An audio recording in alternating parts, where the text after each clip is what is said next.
Have you got a long day?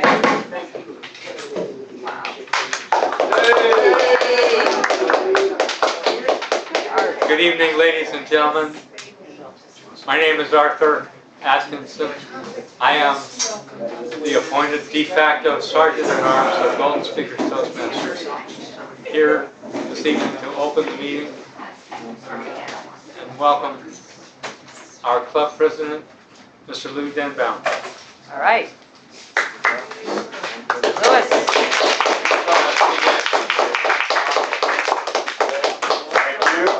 Thank you, Sergeant at Arms. Good evening, everyone. If we could have some quiet in the back of the room, that would be greatly appreciated so we can begin our meeting. Welcome to Golden Speakers Toastmasters. We meet here every Tuesday night at 7:45, Hy-Vee in the club room, aisle 13, right next to the ice cream. So grab yourself some ice cream and come on down to see us. The mission of our Toastmasters Club is to provide a mutually supportive and positive learning environment in which every member has the opportunity to develop communication and leadership skills, which in turn foster self-confidence and personal growth. We are a non-discriminatory club. You have to be 18 years of age and older and able to do the speeches of the Toastmasters manuals. If you have a cell phone, please, please, please turn it off so it does not disturb our speakers tonight. And how many of you mentioned Toastmasters this week? All right, quite a few. Great. That is the way, club members, that people hear about us and join our club. More members give us greater diversity and more people to share the tasks of running the club. So I see some guests tonight. Would you like to say what brought you here, each of you? My son Will. Your son Will. What a great idea. Come to see your son. Did you come for the same reason? The same reason. Okay, and let's see. Other guests? Yes, what brought you here? Well, I came once before and I really enjoyed it. And I'm thinking about joining. Oh, great. I travel a lot, so I don't know what the deal is if I'm away a lot. Good. Well, welcome back. Welcome back. All right. And we'll hear from our guests at the end of the meeting and see what you liked about the meeting. Okay, so, Louis. yes. Yes, please. Okay. My name, I'm Gretchen. I'm new to Fairfield, Iowa, too. I've always heard of Toastmasters, and I always kind of wanted to check it out. And I was at the rec center, and I don't know whoever was working there. I don't know his name. Horrible. But he mentioned it, and I was like, oh yeah, that thing I was gonna do. And then I saw a poster up here, so it's one of those. Maybe I'll show up. Someone's telling you to come to Toastmasters, it seems. All right. Oh, thank you. Very good. We'll hear from you at the end of the meeting. Okay, so now it is time to move on and introduce our Toastmaster of the night, Rick Starr.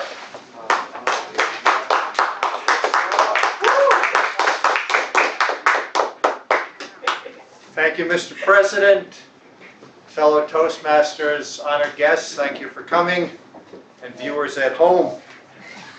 The meeting theme today is holiday gatherings.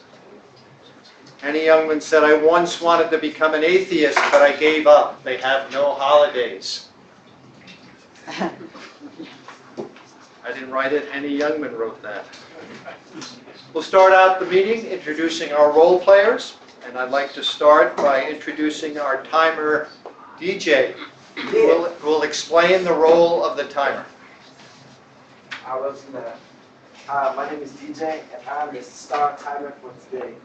So I would like to just tell you guys what are the different time limits for each segment of the Toastmasters event tonight. For table topics, it is 1 or 2 minutes, and it will be in the green section. see right here. Alright. 1 minute and 30 seconds later, from the time of that the person starts speaking, they'll get into the yellow zone.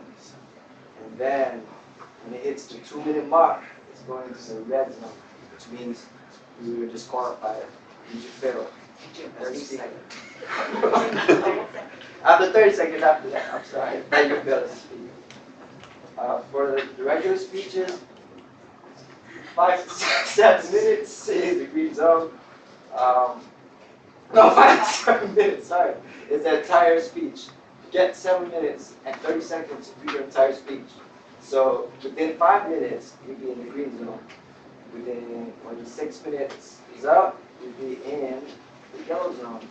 And then when you hit the 7-minute mark, new warning sign, and you'll see the red zone come up. And you have 30 seconds again to make sure you sum it up. And okay, so the table topics evaluator also have time limits. So 2 or 3 minutes is the entire 3.5 minutes is the entire time where you're allowed to speak. So within the green zone, there'll be a 2-minute window, 2 minutes 30 seconds from the time you begin speaking. You hit the yellow zone, and when you hit the 3-minute mark, you're in the red zone. 30 seconds to not be a failed speaker. After that, speech evaluators. They also have 3.5 minutes in total to evaluate their speakers. Green zone, 2 minutes window. Yellow zone, it'll start when you hit the 2.5-minute mark. When you hit 3 minute, red zone you are. And you're, like I said, half an hour, half a minute. And then you got to sum your speech.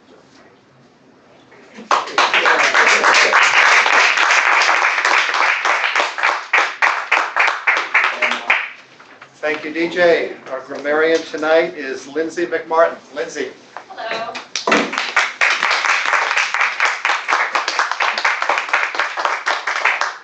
The word of the evening that I chose is meticulous, taking or showing extreme care about minute details, precise, thorough. The second meaning is finicky or fussy. And the sentence I chose was, the makeup artist was meticulous when applying eye makeup to the bride. I will be looking for 3 things this evening: the use of my word meticulous in your speech, or any derivative of meticulous, as well as creative uses of the English language and improper uses of the English language.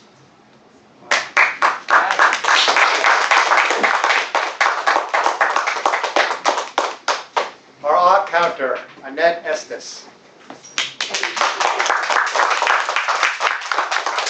Let me tell you, I don't usually watch with the president speaking, but I just happened to see him the other night listening. And I counted his ahs and ums. He had 22 ahs and ums, and this was in the last half of his speech. So, hey, you can say ah, he's still president. But that's what I'm going to do for you tonight. I'm going to count the times you say ah, or misused words, but, well, and start a sentence with and. I'm going to count it. If you say the birds and bees, I'm not going to count that. Tongue clicks, pauses that are too long, and repeating yourself. And false starts. Okay. That's false start. Okay, and I will be doing this meticulously.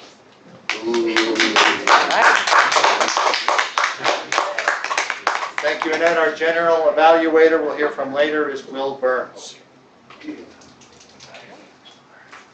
Now it comes time for the prepared speeches section of our meeting tonight. And to introduce our first speaker, Annalisa Fredrickson is her evaluator, Scott.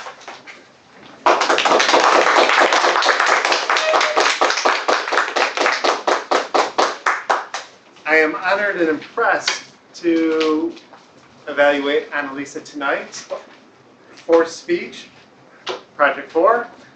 I love how they said in the executive summary, I'm just going to read this, words are powerful. What a notion to start off with. Words are powerful. They convey the message and influence the audience and its perception of you. Word choice and arrangement need just as much attention as speech organization and purpose. Select clear, accurate, descriptive, and short words that best communicate your ideas, or Annalisa's ideas, and arrange them effectively and correctly. Every word should add value, meaning, and impact to the speech. The objectives are select the right words and sentence structure to communicate your ideas clearly, accurately, and vividly. Number 2, use rhetorical devices to enhance and emphasize ideas. Eliminate jargon and unnecessary words. Use correct grammar. The speech is 5 to 7 minutes. And Annalisa, let me tell you who she is a health coach. A very important role in this society. And world traveler. This is part of the world apparently still, so she's traveling here as well.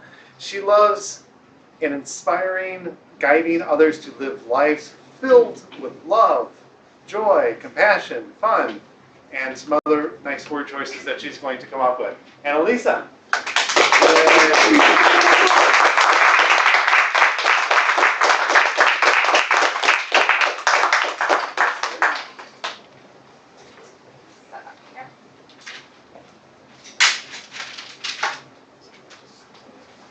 All right.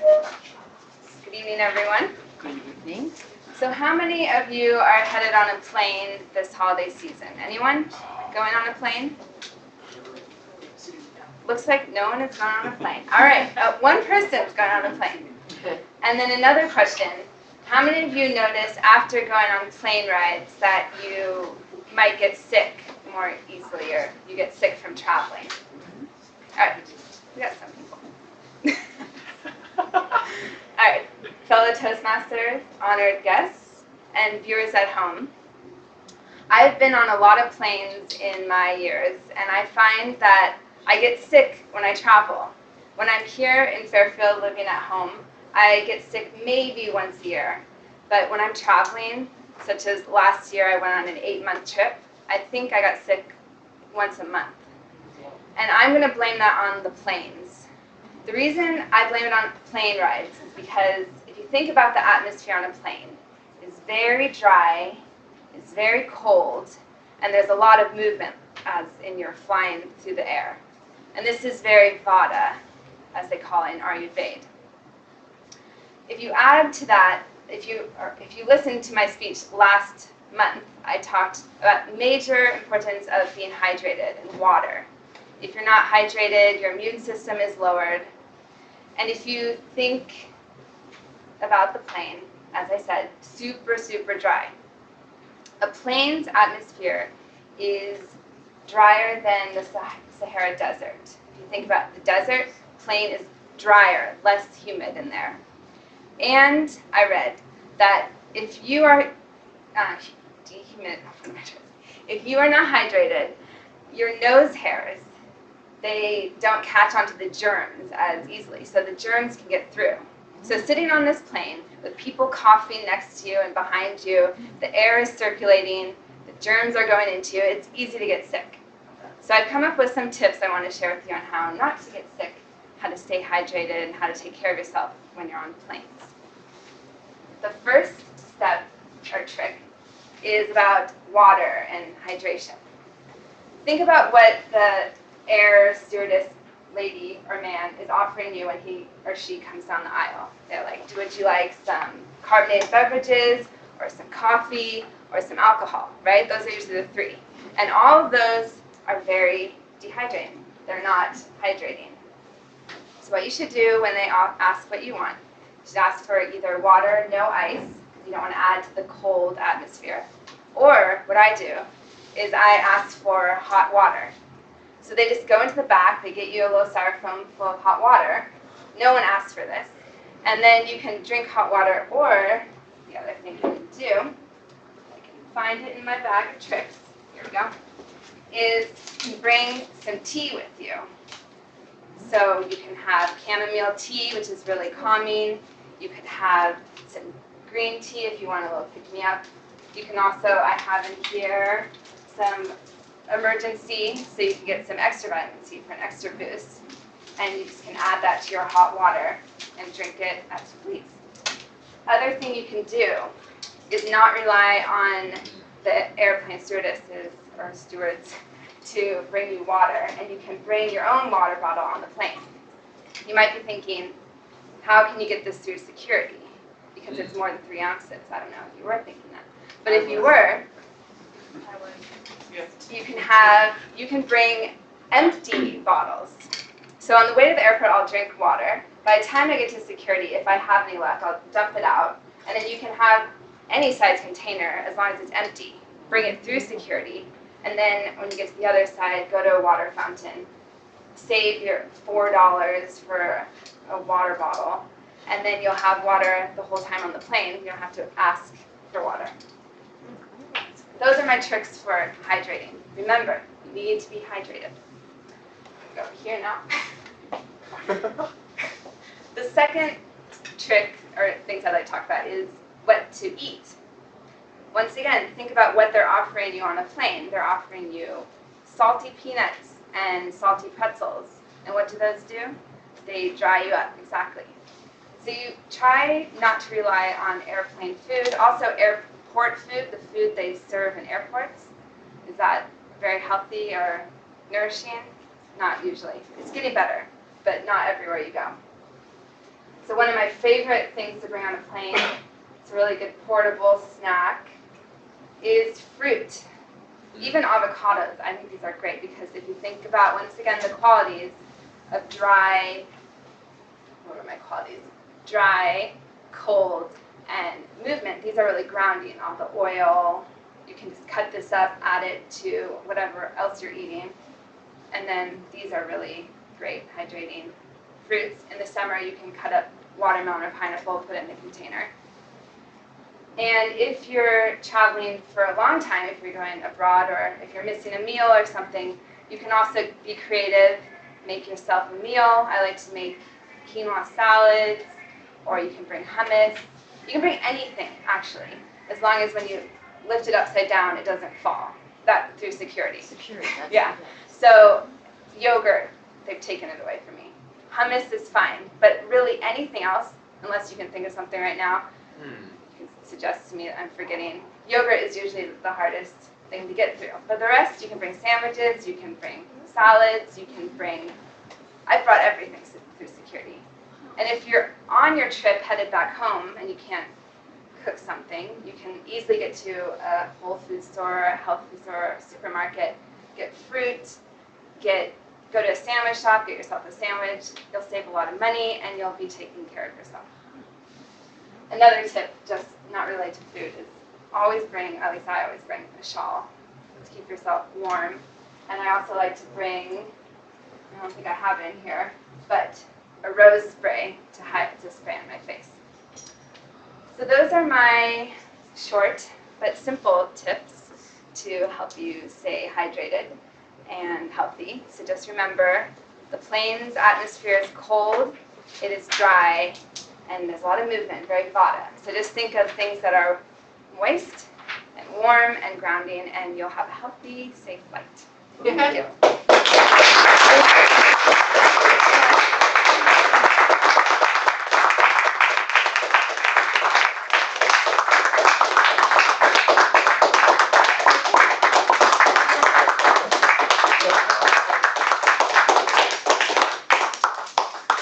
Thank you, Annalisa. Please take 2 minutes to fill out an evaluation form for Annalisa.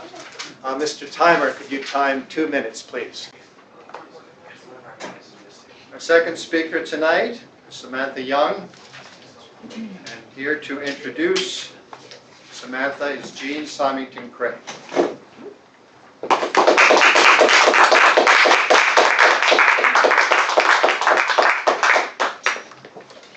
Before I begin, I just want to give a quick shout out to, I believe it's Beverly Olson, it could be Betsy Olson, I'm forgetting. I was in Everybody's a couple days ago and someone came up to me and said, "Are you Jean from Toastmasters?" And I said, "Yes." I am. Hadn't seen her, and I said, how did you know? And she said, I could tell by the back of your head. And I said, you watch us on TV? She said, yes. And she said, Nelson used to live upstairs from me. So for those of you who are at home watching us, really, once again, thank you for being fans. After we get past the holidays, we're into the new year, please feel free to come down and meet your favorites in person and start the year off on a good note. So thanks, Beverly, or Betsy, again, older brain, for watching. Moving on to Samantha. Samantha is doing project number 3, Get to the Point. Her objectives are to select a speech topic and determine its general and specific purposes. Organize the speech in a manner that best achieves those purposes. Ensure the beginning, body, and conclusion reinforce the purposes. Project sincerity and conviction and control any nervousness you may feel. Strive not to use notes. So projects 2, 3, and 4 are all about writing content. So this is Samantha's focus for tonight. Samantha is an Iowa native who grew up in Honolulu, Hawaii. She's a certified Kundalini yoga teacher and a Reiki practitioner who is currently finishing her senior year of undergraduate study at Maharishi University of Management. Tonight, her title is Girl Code. Please help me warmly welcome Samantha.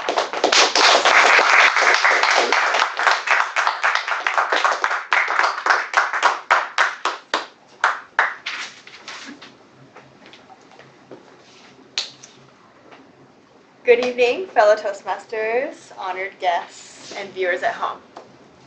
I'd like to warmly welcome you into the mysterious realm of Girl World by sharing with you the laws by which it's governed, also known as Girl Code. Girl Code is an unspoken set of rules that define the etiquette between women. The point of Girl Code is to maintain the peace. Tonight, I will cover some examples of Girl Code, my theory as to why Girl Code exists, and how Girl Code could be instrumental into creating global sisterhood. Some examples of Girl Code are: you may never date a friend's ex. You must always be there for a girl after a breakup. Always tell a girl honestly how she looks when she asks. And always defend a girl's reputation. These all show a genuine, sincere consideration for others' feelings and well-being. But the Girl Code I'd like to expound upon with my personal experience is girl talk. It's just for girls. One night I was on the phone with one of my friends, and I was telling her a story about a time I was hanging out with some of our mutual friends, some girls, some guys, when a girl brought up a topic that is restricted solely to girl talk. And my friend on the phone interrupts and says, "What?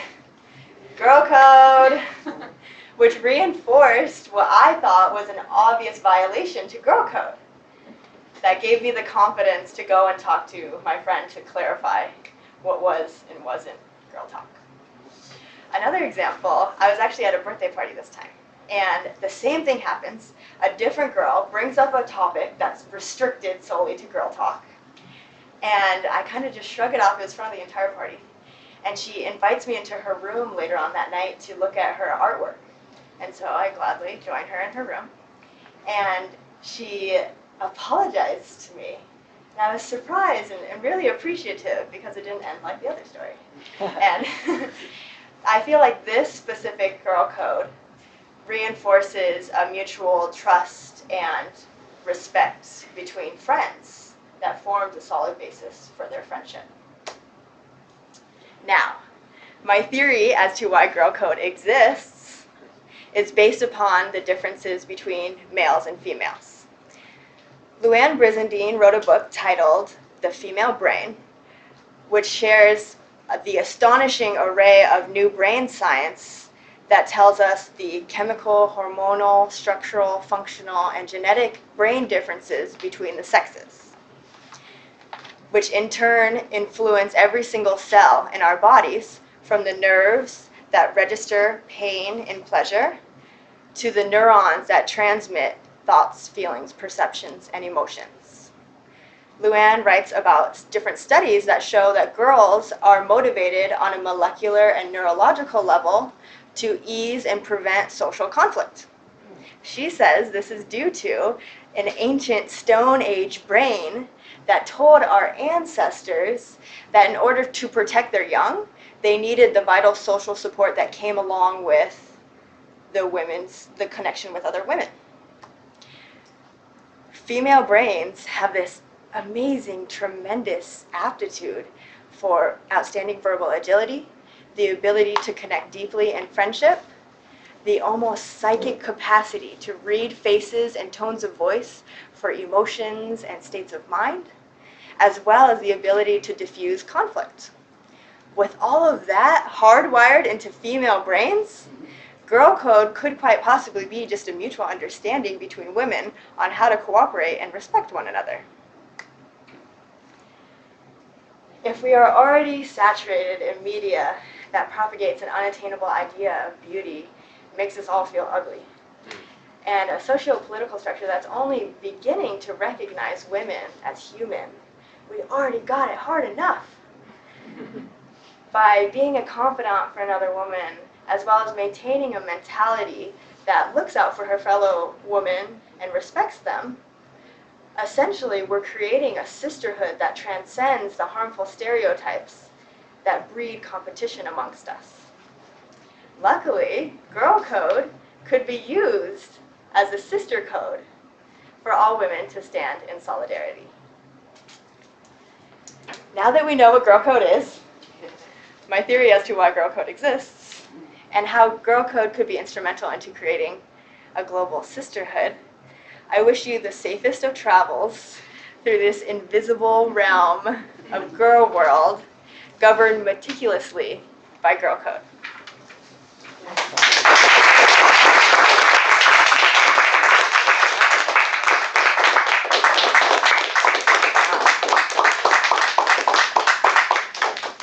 Thank you, Samantha. Now let's take 2 minutes to fill out an evaluation form for Samantha. Our next speaker is Art Atkinson. Here to introduce Art is Louis Stenbaum.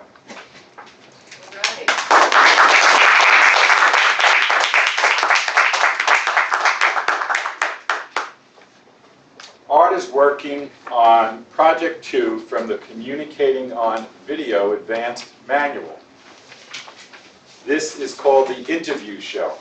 Art is going to be a guest on an interview show.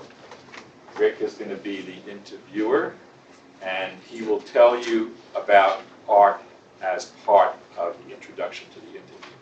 So without further ado, Art and Rick. All right.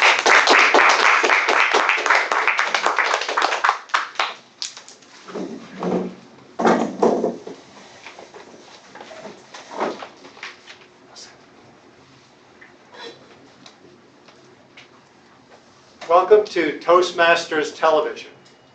Our guest tonight is Art Atkinson. Art works right here in Fairfield as a nutrition and wellness coach at Fairfield Nutrition.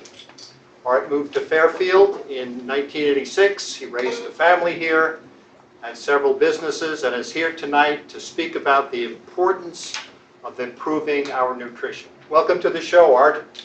Thank you for having me, Rick.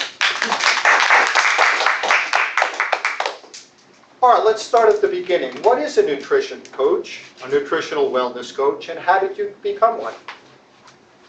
A nutritional wellness coach, in my world, is someone who works with people that want to use nutrition to achieve a higher, let's say a longer, more healthy, more active life. They want to do it by improving their nutrition, their eating habits. And I became one out of good luck. I've always had an interest in nutrition and grew up in a household where it was high importance was placed on it. But 11 years ago, I had the good luck to meet Susan Gale, and she introduced me to the training program of a really spectacular company, Herbalife International. And I have, for the past 10 years, attended corporate training events almost regularly every 90 days and watched hundreds of videos by the company's staff of nutritionists and scientists and PhDs, doctors. So I've taken my role is to understand enough about nutrition to apply it in the practical world that people live in, where they have schedules and they have demands of family and budgets and all of the problems that they have to deal with in choosing the best nutrition. So my job is to apply that kind of nutritional science just in the real practical world of changing eating habits. I have to ask, Art, is a nutritional wellness coach even needed in America? Isn't bad nutrition and malnutrition associated with places like Africa? Well, very interesting question. Actually, malnutrition shows up in one form or another in all parts of the world. We're all familiar, unfortunately, with the African situation where droughts and famine and conflict and so on lead people to be starving and lacking, extreme lack of just basic nutrients. But here in America, we do have hungry people. We have hungry people right here in Jefferson County. The Lord's Cupboard is doing more of His work for people this season than any time in the past. But we have the particularly Western form of malnutrition, which some people call overnutrition. People who consume food who become vastly overweight, and it's become a plague in American civilization. Almost, we've reached the point now where in some parts of the country the population density of people that are either massively overweight or just a little bit overweight has reached 30% of the population. So malnutrition in one form or another exists in the developed countries, it exists in poverty-stricken areas. It's a problem all over the world because eating properly to produce a long, vital, healthy, active life takes developing the right habits from an early age. And if parents actually have bad nutritional habits, they tend to teach those bad nutritional habits to their children, who then grow up with nutritional deficiencies or who grow up with something less than ideal health, and the whole situation propagates and gets worse. Art, you mentioned overnutrition. What other factors cause malnutrition? The American form of malnutrition, or what I call full belly starvation, is a combination of just ignorance, just sort of an appalling lack of understanding of basic nutritional principles, coupled with an industrial food production system that uses fat, salt, sugar, and artificial flavorings to produce foods that are, they try not to use the word in the industry, addictive. But how many of us have heard the phrase, bet you can't eat just one? That's a tacit admission of what they're really attempting to do in the design of these foods, which is to produce something that has what we all heard about called empty calories, and that becomes an addictive substance. So you can't eat just one. Even if you're not hungry, you find yourself eating it. So one of the problems is ignorance. The second problem is a food industry which is dedicated to making sure that you consume absolutely as much as it's feasible for you to consume, whether you want to or it's healthy for you or not. Another factor is industrial agriculture system, which produces over the decades less and less nutritious fruits and vegetables, so that we can actually find now that carrots or other fruits and vegetables have measurably less of the essential nutrients in them than the USDA was measuring 25 to 30 years ago in the same carrots or fruits and vegetables. So there are a number of factors that are leading us to having a situation where we have what are known as food deserts. Places where there appears to be food. Convenience stores are typically thought of as food deserts by those who study nutrition. There's really no real food there. There's substances people can put in their mouth, but that don't get nourishment from it. Art, we have about 30 seconds left. Could you tell us what you can offer as a nutritional and wellness coach? What I offer is a support in terms of both knowledge and of products for people to make the changes in habits that are essential that they want to make if they're going to improve their nutritional habits. It takes actually, you change a habit that's bad by replacing it with another habit that's better for you. You don't change a bad habit by just deciding, well, I'm not going to do that any longer. What you do is you replace it with a better habit. So we supply the knowledge that gives people the reason to want to, and the products that help them do it. Thank you. Thank you, Art. Whoa.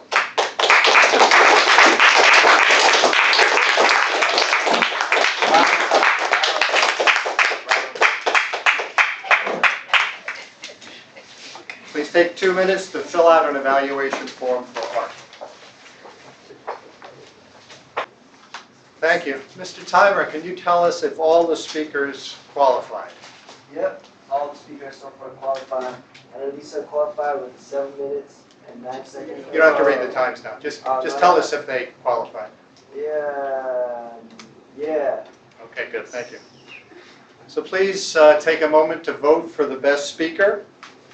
And the speakers were Annalisa, Samantha, and Art. It's now time for our evaluation section of our program. It's my pleasure to introduce our general evaluator, Will Burns.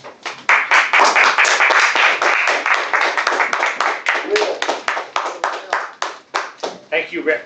And now, for our first evaluator, it's my pleasure to call up Scott Terry.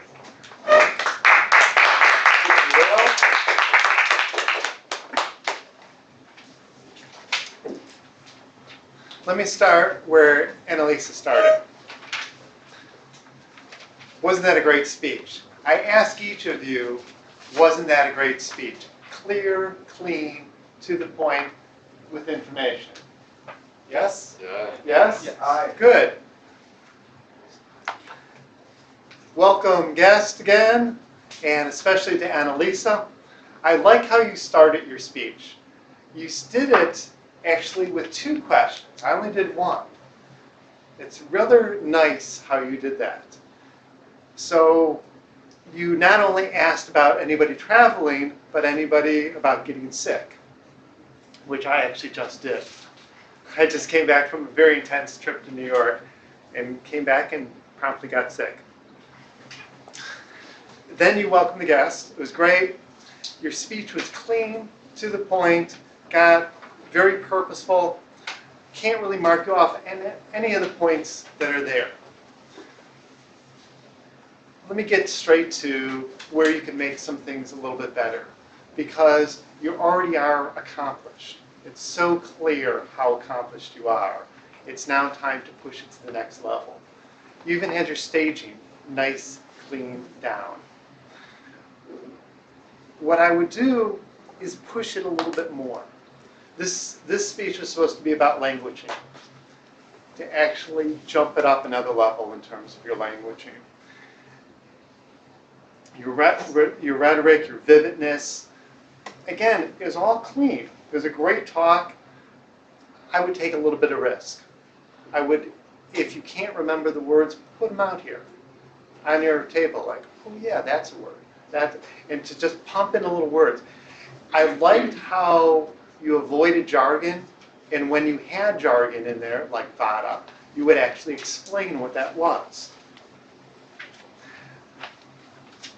The other points are rather small in terms of, I like how you said 3 times, for instance, what the qualities of vata were in terms of cold, dry movement. But you could have said, so I'm also going to have 3 examples, and start saying the examples like hydrate, eating, and other, such as wearing a shawl. Again, clear, instructive, directive, purposeful, fun. I love how you demoed the products, had the fruit out, even an avocado, the water bottle, etc. It was great. I love how you repeated, again, the qualities of vata 3 times. And again, the starting and ending. So again, really clean speech. I just time to pump it up to the next level because you're already hitting there so clearly. Thank you, everyone. Mr. Joseph.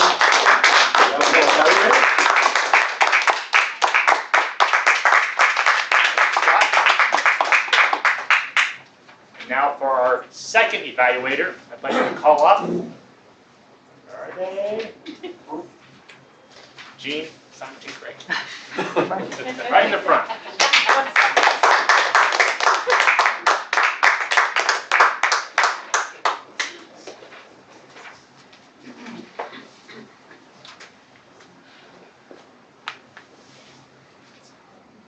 I just love that speech so much. I'm probably going to be watching it when Dan works on the video over the weekend. Really, really well done. I'm going to read the questions in the manual. There are 8 questions. There's a statement. Actually, it's a statement, and then there's a range, 5, 4, 3, 2, 1, 5 being the best and heading down. So I'm going to read that so the audience understands what I'm evaluating. The general purpose of the speech was clear. I said, yes, very much so. It was very clear it was going to be informative right out of the gate. The specific purpose of the speech was clear. Yes, in the second or third sentence, she was using girl code, and we know that that is what the speech is going to be about.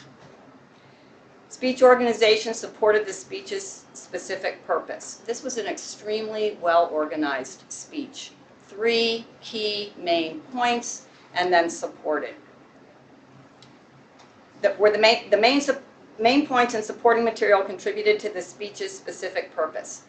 I want to just point out, in terms of evaluating Samantha on that, not only did she have 3 main points, but she varied the way she supported each one of those points. For example, in her first point, she's giving examples of girl code, and she gave personal stories, which is always a great thing to do. Connects with the audience. The second was the theory of girl code's existence, and she brought in research, specific research, citing the source of that, which really gave credibility to her point. And the third main point was about sort of the global application, and she just took it and she extrapolated and she just went, I just saw a world that was connected by girl code strands all over. That was really well done. So she blew it up and took it out to the end. The beginning, the body, and the conclusion reinforced the specific purpose. She had a lot of feedback, and in the beginning, I liked that she said, this is what I'm going to tell you about. These are my main points. And then she proceeded to tell us what those points were. Those of us that have the Vata brain that Annalisa was talking about, that's very helpful. And then at the very end, she summarized once again those 3 main points. Didn't presume that we still remembered them, which is a good presumption, actually. Let's see. The speaker achieved the specific purpose. I felt she very much did so. I learned a lot more about girl code. And I'm a girl, so it sounds like it's important. The speaker appeared confident and sincere with minimal nervousness. I said, yes! Exclamation mark. The speaker did not rely on notes throughout the speech. She kept the notes handy up here, which is always a good idea, in case there's a brain meltdown, but she did not refer to them, which is very good. What could the speaker have done differently to make the speech more effective? I wrote here, I am stuck. I'm having trouble. Perhaps could address the question, should men try to learn more about girl code to support the women that they have in their lives? Or is it really an exclusive situation? And finally, in addition to all the things I liked about it, I liked that she was out in front in the lectern and she was engaging with our audience. Thank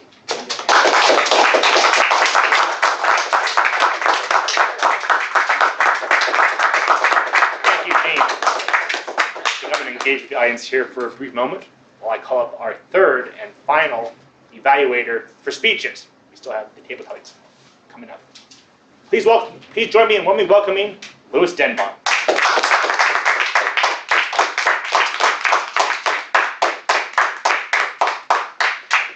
Good evening, club members, guests, viewers at home, and especially Art. Art had a challenging speech. This is not your usual typical Toastmaster speech. He had to be interviewed on a television show, which means you're sitting down and you can't use what we normally use, moving around on the stage, big gestures. So he had those constraints. I'm going to use the manual.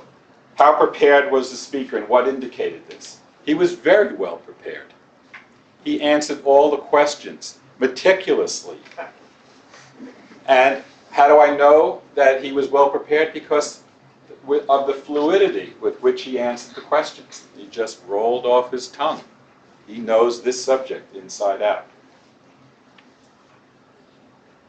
Did the speaker show enthusiasm? Art, I think you used enthusiasm with your words and the concepts, but not as much as I would like to see with your voice and some more gestures, even though they can't be huge gestures. I'd like to see some more excitement, is what I would say would show the enthusiasm. You're on a television show and you're talking about something that's really meaningful to you. So more vocal variety, a little bit more of excitement in your voice. Okay, there we go. Playing a little game here with the lights back there. Did the speaker use a story or anecdote to illustrate or emphasize a point? I didn't hear one. What I would like to have seen is a story. My client came in and I was helping her with her nutrition, and tell a story that illustrates that point that you're trying to make. What I really liked is some of the metaphors. Nutritional desert, to refer to supermarkets, that was fantastic. Full belly starvation, that was excellent also. You were very relaxed, you were poised. You had contact with the audience from time to time and contact with Rick from time to time. That was very, very good. You have two people you need to be connecting with. There were a few times, though, where I felt like you were looking kind of out that way, which was neither at the audience or at Rick. So I'd like to just kind of see if you can keep it just to those two. You were very professionally dressed. You looked the part of a professional coach in the wellness field. You exude wellness and professionalism. So that was fantastic. And you would have been a great guest on a regular show. One more thing that I think would improve it, when you held the book up, it was kind of like you just kind of held it up. It wasn't purposeful for me. I wanted to know, like, why are you holding this book up? What is this book? Who wrote it? And so on. Other than that, you did a great job, and I look forward to seeing you on TV.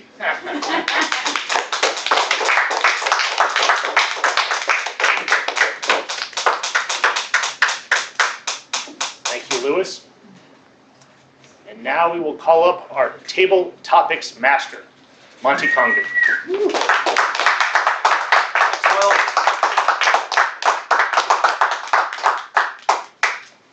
table topics for our guests is the expert extemporaneous speaking part of our meeting. We've had prepared speeches where where speakers are prepared, they practice, they write out their speeches, and they memorize it.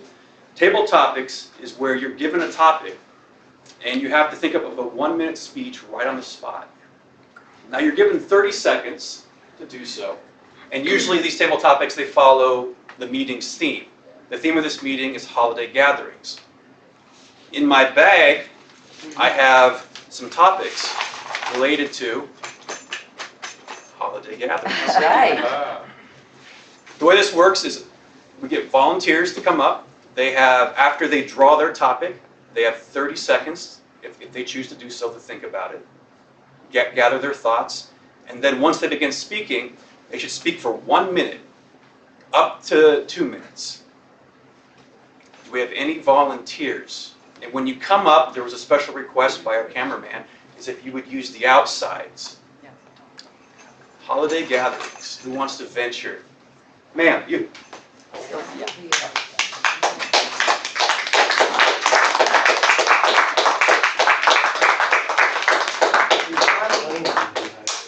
What is your name, Mrs. Burns? Sylvia. Sylvia. Reach in. I'll talk. The bell doesn't count. What did you think? Work parties. Work parties. A staple, a bane of the holiday season is company or work parties. If you have any experiences you can share with that, or perhaps this topic doesn't apply to you, you're welcome to segue into any other holiday-themed speech you'd like to give. 30 seconds. Thank you.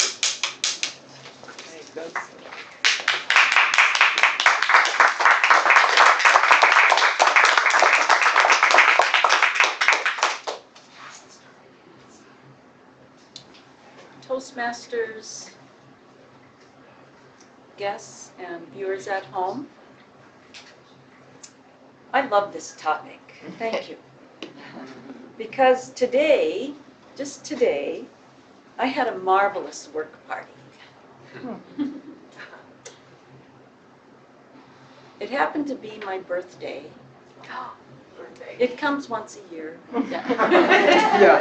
And my office mates are always very good. They jump at the opportunity to take the fellow office workers out to lunch and just have a little party.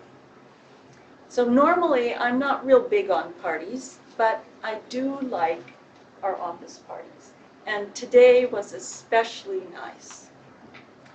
I just want to appreciate and show some gratitude for my office workers, Karen Slowick and Marianne Barber, and my husband Will Richards was there as well, who's been working with us in our office. And I guess I should tell you what we did. So we went to a restaurant by the name of Sabi's. It's a fairly new restaurant in the, what do you call that building out? The old Telgroup building. Golden Gate. Oh, the Golden Gate, thank you. The Golden Gate building, just north of town. The atmosphere was very nice and quiet and peaceful, like I like my parties to be. And it was just so sweet. And I have to tell you, the food was just fantastic. Oh. The food at Sabi's just made this the best party, the best office party we ever had. Oh, you can't imagine how good this doll was. It was outstanding. And I eat dal every day, or almost every day. So this was amazing. Thank you very much. And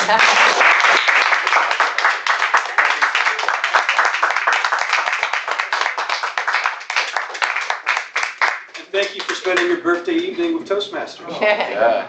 Do we have another volunteer? Yes. Any members? Any members? Going once? Any guests? Guest member. Any guests? Okay. You going up? Go that way. Go that way. Okay. Yeah. All right.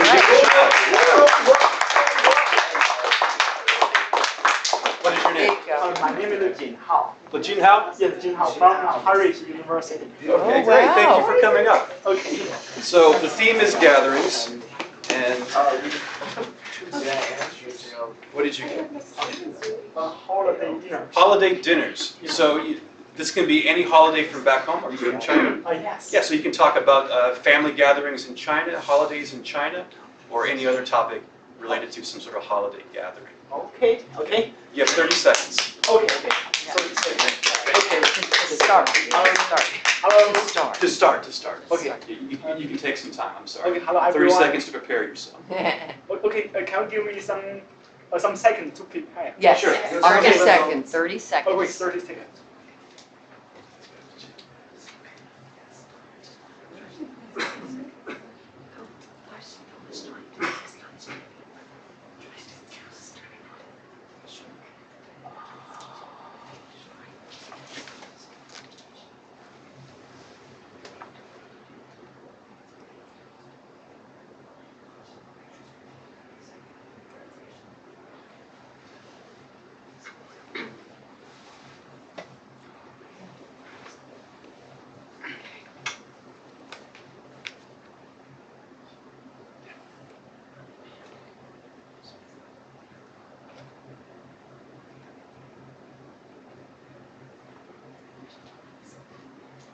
Okay. Good.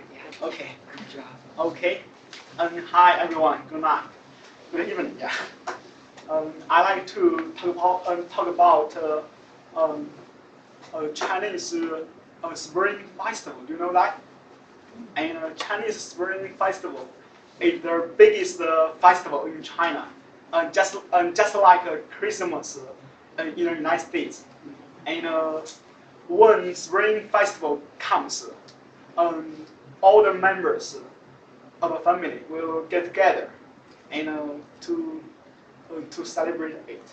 And for example, in my family, we have my father, mother, my little sister, and I. And in spring, during Spring Festival, my mother will prepare a lot of food, delicious dishes, and like Chinese chicken, beef, and noodles. My favorite food in the world. And also we will light some fireworks. You know, fireworks. Fireworks. Yes. Fireworks. Yes, and the atmosphere is very nice, very good, and also my parents will give me some money as New Year's private gifts. Yes, as New Year's gifts, and also I will, and also let me see, also I will go out.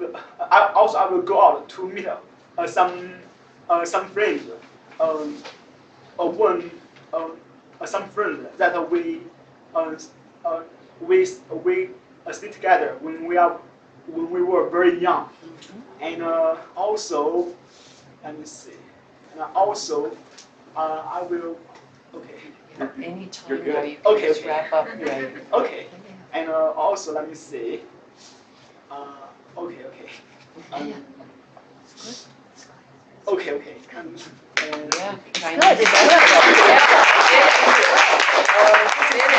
my first time to come here. Very happy to be here. Thank you.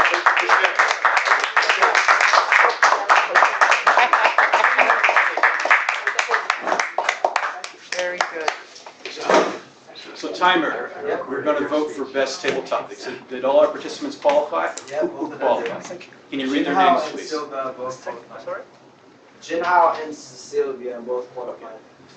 Good job, guys. Jinhao or Sylvia? Let's take a minute to vote. Next, I'm going to call up our table topics evaluator, Diane Denbaum. All right. Diane? Thank you.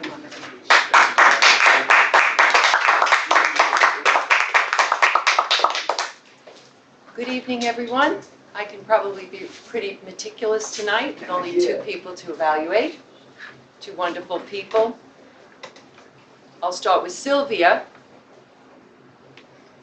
who talked about work parties. The overall with Sylvia that I loved is this kind of mysterious feeling with you that I get. You have this quiet, like this. And I'm not sure, like, what's she going to do next? Like, I wasn't even sure if you even liked the topic. And then she goes, I love this topic. Yeah. And then you find out the story. She has a birthday. You know, and then I'm waiting. I'm thinking, okay, what do I love? She tells stories. We got information about you. You seem to be getting excited. And I thought, you know, at some point, I'd love to see her hands not be like this. And then all of a sudden she talks about sabis and food. I love sabis. And my comment was going to be, Sylvia, I want to see you let it rip. Well, you let it rip. Good for you. And then back to the quiet. And I like peaceful parties. Fantastic. I love the variety. Thanks for coming up. And really, you took my suggestion away because you did let those hands go. And then Jen Howe. Yeah. First of all, thank you for coming up, the Bravery Award. Thank you. Totally, Yeah. I mean, that alone is fantastic, coming up as a guest. You did a very smart thing, Thank you. in my opinion. First of all, you thought it through. You may as well talk about something that you love and know about. Yeah. And we got to learn about his fantastic culture, the Chinese Spring Festival. Smart technique. Thank you. The next time I can make a better a speech about Chinese Spring Festival. I hope you come and tell us more. This was only the beginning. Yeah. And you took that really great first step. Okay. The other Thank thing you. that you did that was smart, just like Sylvia, you talked about food. Notice when he started talking about food, the excitement and the hands were going. So food, you can't go wrong with picking food as a topic. My only suggestion is perhaps, because what you're doing is huge, just take a breath when you're speaking, if you can remember. Because we're dealing with the nerves. But somewhere in there, if you remember to take a breath, who knows what that'll do for you, but thank you for coming up. All right, come again.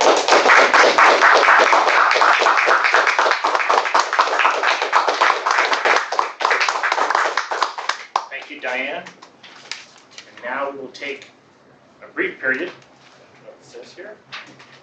We will just vote for the best evaluator. So I'll ask our esteemed timer, did all of our evaluators qualify tonight? Yes, they did. And their names, please. The names are Diane and Should be Scott. Scott, Jean, and Louise. They're all the evaluators for today. Okay, thank you. Please vote for Scott, Jean, Louis, or Diane. And we're back. A pleasure to call up, or to do. Okay. I was timing it. All right, well, we're good to go here. Everybody's ready to go. So I'm going to call up our timer. DJ, give us the timing report here, please.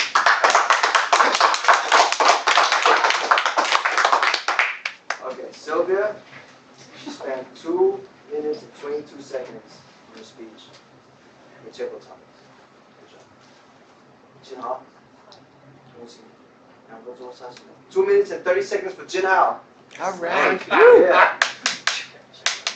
For speeches, Annalisa took 7 minutes and 9 seconds. Samantha, 5 minutes and 36 seconds. Art, 7 minutes and 30 seconds. Nailed it on the spot. Diane, for your table topics evaluation, you took 2 minutes and 50 seconds. That's pretty good. For speech evaluators, Scott, 3 minutes and 8 seconds. Jean, 3 minutes and 26 seconds. And Luis, 3 minutes and 11 seconds. All right, we all made it.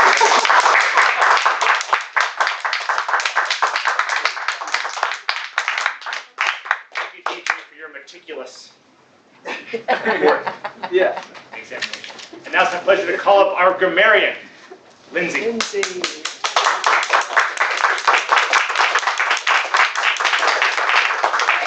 Will sneaking one more meticulous in. I always appreciate that. My first meticulous award goes to Annette. who I think has managed to sneak in the word of the day every time I've been here. So good job for that. She does. I do too. I like it. This was a fun job to have. It made me really pay attention and listen very closely to all the speeches. Scott started us off very well with a phrase that summed up my job very nicely. Words are powerful. Annalisa did a wonderful job using a metaphor. She said, drier than the Sahara Desert. She painted a very nice picture using descriptive language like that. One point I'd like to make about her stumbling over the word, I think she was looking for flight attendant. And that, words like that where you have it in your brain one way, or maybe you want to practice, because you want to say it the other way. And you did a wonderful job enunciating. Every word was very clear. Jean, she said language adapted to audience, or I said, she said language adapted to the audience very well by addressing that woman in everybody's. And later on, I think I mentioned that again, that she's always making sure that we understand in every way by adapting to what's going on in the room and to the viewers at home. Samantha gave the best speech that I've heard so far in Toastmasters, so it was just loaded with these phrases that were so powerful. I could have written down a million things, but what I have is mysterious realm of girl world, global sisterhood, a topic I would like to expound upon, ancient Stone Age brain, female brains, amazing agility. They just conjured all of these very powerful phrases, or images, and feelings. So that was very well done grammatically. Art is always very clear and easy to follow. He also adapts his language to the audience, making sure that we understand him. I liked how when he said it's become a play about our civilization. Full belly starvation painted a nice picture, and it was a new term to me. And bet you can't eat just one really resonated with everyone in the room. And a food desert, which is a great term to describe what convenience for.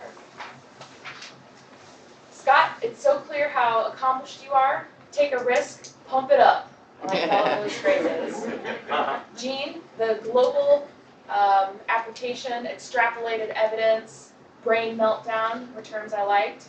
Lewis snuck in meticulously answered questions. He used the words fluidity, pointed out art's metaphors, and I always like when he compliments people by using the term poised. I love that word. And he said it exudes wellness and professionalism. Monty, I liked when you said the holiday gatherings are a bane of the holidays.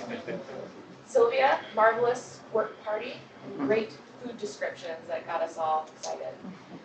Jin Hao, I admired how when you were struggling to communicate a concept, presence, you switched it to gifts because you were more confident in that term, so you were making sure that we understood you well, which I appreciated.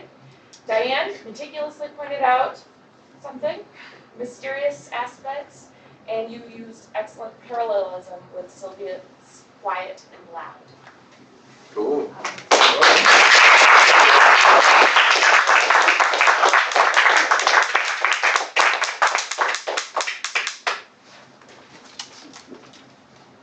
Now let's call up our odd counter, Dan Craig. That's me? That's you, Annette. Sorry. Well, I feel like a basketball player. I feel like I get 2 goals and 1 assist here tonight. I had so many jobs. That's my excuse for not either that, or you all were astounding and not saying, and all the little filler words. I just had a few, and Lisa, so a couple of false starts. Looking. Scott had 1 repeat. Samantha, and no big deal. Lewis and Sylvia and Jen, how you had the most, which is typical because you're speaking just off the top of your head. You haven't had time to practice and get rid of those odds. And it's very natural. We all do it, I think, when we're doing table topics. So, pretty good job. Well done. All right.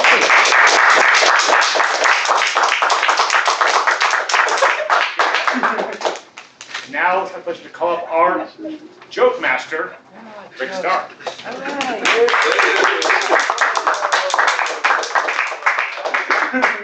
Just about a minute ago, I realized we didn't have a joke master for tonight. So I had to come up with something. So I'll stay in this corner of the room for my own protection here. So the alleged joke is, a horse walks into a bar. The bartender says, "Why the long face?" Thank you very much.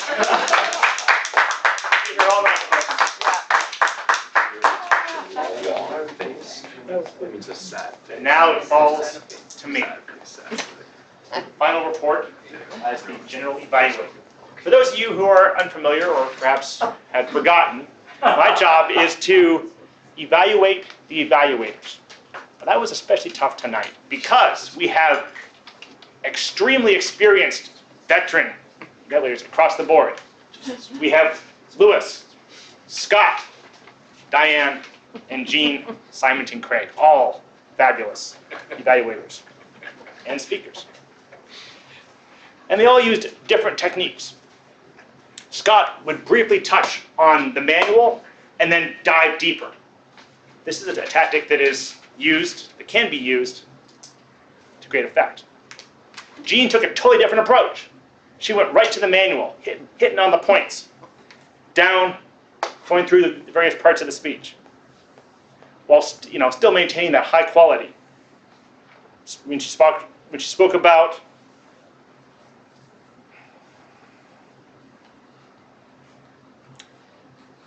not having something defined in Samantha's speech, but then finding, this question of what's the masculine kind of reason for being involved in there, or what's our takeaway, I guess. And I thought that was great because Who cares? No, I'm just kidding. it's hard to ding Jean on something, and I was getting excited, but she managed to find something in the last minute to snatch back from there. Now, Lewis did an approach I thought was kind of interesting. It was kind of a mix of both. He introduced the manual and spoke about it, which I thought was very valuable because this is an advanced manual. How many of you have ever seen the interview by TV or the TV interview before? You have. Okay. You notice the people that have seen it are the experienced evaluators. I have been here a long time, comparatively, and I have not seen this speech done. So that was a good job, Lewis, to come out here and kind of break down what it was. I also like how Lewis, he had a large number that I thought of suggestions for improvement for Art's speech, but they never seemed like he was just hitting Art there. There's always hit on his poise, on Art's professionalism, and never.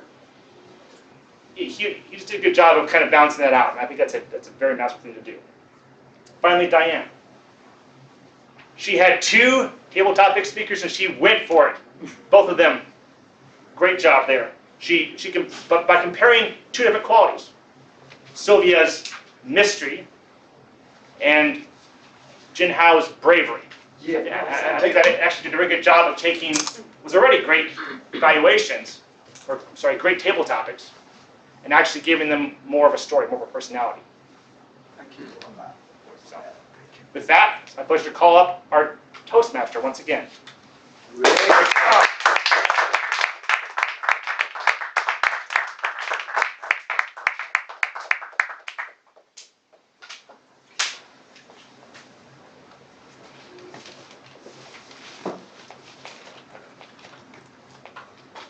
Thank you, Mr.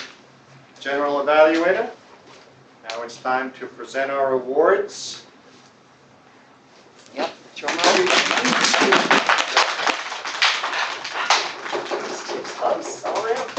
Thank you.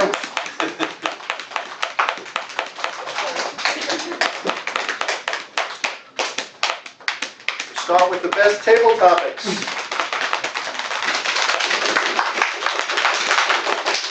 Sylvia. All right.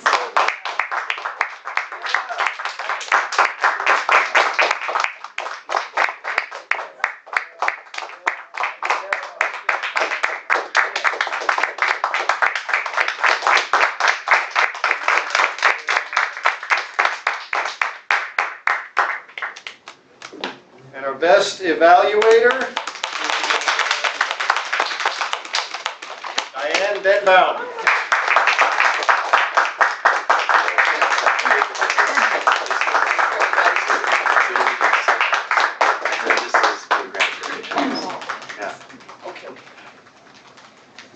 And now, for the best speaker.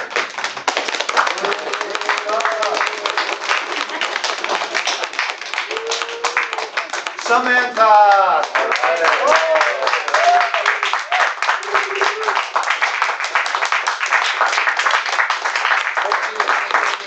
Speaker award. Northern for your first speech. Wait. Thank you very much. Wait. Oh, yeah. Wait. Facebook is trying to take over. Oh, here we go. Okay. Yes, the ledger. Gotcha.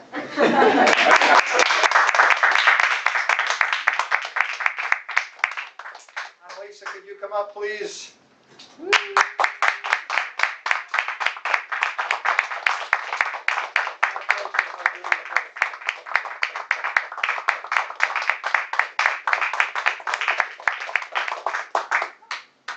pleasure to turn the meeting back to our president, Mr. Louis Denbaum. Thank you, Mr. Toastmaster. Wow, what a great meeting. We had a lot of variety tonight. We had 2 speeches from the Competent Communicator Manual. We had an advanced speech. We had table topics. We had some amazing things. DJ, what a great job back in the room there with the red. Like he's like actually saying it's red, you know? It's like, yeah, doing his job, like getting people to sit down. They're in there 30 seconds. And we had the best grammarian tonight ever. That was marvelous, actually marvelous. The meticulous usage was really, really good. So that, fantastic. We do have a meeting next week, so please come. I know it's right before the holiday, but we have a meeting on the 23rd. We have 2 speakers. There's another slot. If someone wants to speak next week, they can join me and somebody else. And we are not going to have a meeting on the 30th. But the 23rd, we hope that you'll be here. I hope you'll be here. I need an audience for my story that I'm telling. Is there any club business? Okay. Yes. Yeah. I don't know if it's too late, but I'd like to join. I don't know if I can be voted in. I have my paperwork ready to turn in. All right, Cool. yay! All right.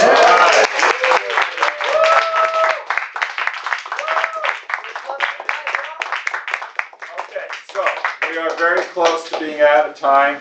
I'd like to hear a sentence or 2 from our guests, if they choose, about the meeting. Sylvia, anything you'd like to say, what you enjoyed, what you This was a great experience for me because I have been a Toastmaster member in the past, and it was difficult for me to give speeches, and I was always afraid of the table topics, and I never gave a table topics at any time when I was a member. Wow. And I decided this time I was going to do it, and it was great. All right.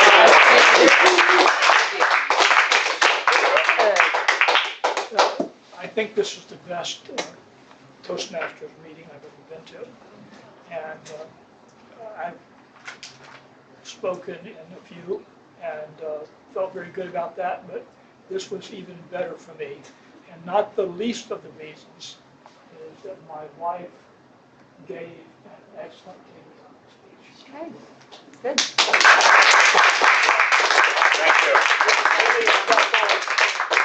Thank you. In the back? I just really enjoyed the variety and the support that everyone gave. Thank you. All right. Do you have anything to say? Okay. All right. So, all in favor of adjourning tonight's meeting?